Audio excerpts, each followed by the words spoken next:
সময়ের আবর্তনে পৃথিবীতে ঘটে গেছে কত ঘটনা, কত রাজা মহারাজাদের দুঃশাসন ও সুশাসন দেখেছে প্রাচ্য এশিয়ার জমিন। কত নিরীহ নিষ্পাপ মুসলমান বহু দেবতার পূজারীদের নির্যাতনে নিষ্পেষিত হয়েছে, তার কোনো হিসাব নেই। কিন্তু ইতিহাসের পাতায় চিরকাল উজ্জ্বল হয়ে থাকবে একত্ববাদী আন্দোলনের সেই দিনগুলো, যা অন্ধকারকে ছিন্ন ভিন্ন করে আলোর পথ দেখিয়েছিল।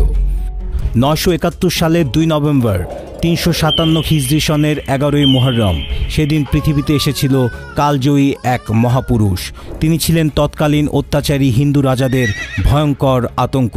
সেই মহাপুরুষের নাম সুলতান মাহমুদ গজনবী, বিধর্মীদের ইতিহাসে যিনি আখ্যা পেয়েছেন মূর্তি সংহারক নামে। সুলতান মাহমুদ বর্তমান আফগানিস্তানের সাবেক জাবালিস্তান গজনি শহরে জন্মগ্রহণ করেন। তার সম্পূর্ণ নাম ইয়ামিনুদ্দৌলা আবুল কাসিম মাহমুদ ইবনে সবুকতুগিন।